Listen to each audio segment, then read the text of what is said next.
దేవునికి స్తోత్రములు. మీ అందరికీ నా వందనములు. ఈరోజు దేవుని వాగ్దానము. యెహోవా ప్రభావం గలవాడే మన పక్షమున నుండును. యెషయా గ్రంథం 33వ అధ్యాయం 21వ వచనం. సైన్యములకు అధిపతి అయిన మన తండ్రి అయిన యెహోవా మహాప్రభావం గలవాడే మన పక్షమున ఉంటానని మనతో సెలవిస్తున్నాడు. మనం అందరము నీతిని ప్రేమించి కీడును ద్వేషించాలి. సమాధానమును వెతికి వెంటాడాలి. సమాధానము అనగా దేవుని నీతి. నీతి సమాధానమును కలుగజేస్తుంది. నీతి వలన నిత్యము మనకు నెమ్మలమును నిబ్బరము కలుగుతుంది. నీతిని అనుసరించుచు నడుచిన ఎడల, యథార్థంగా మాట్లాడిన ఎడల మన రక్షకుడైన మన తండ్రి అయిన యెహోవా మనకు తోడుగా ఉంటాడు. మనలను ఉన్నత స్థలముల మీద ఎక్కిస్తాడు. ఉన్నత స్థలముల యందు మనలను నివసింపజేస్తాడు. యెహోవా ప్రభావము గలవాడే మన పక్షమున ఉంటాడు. నిత్య జీవమును మనకు దయచేస్తాడు. అలంకరింపబడిన రాజును మనము కన్నులారా చూస్తాము.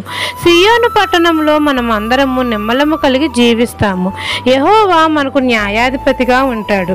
ఆయన మనకు రాజు. ఆయనే మనలను రక్షిస్తాడు.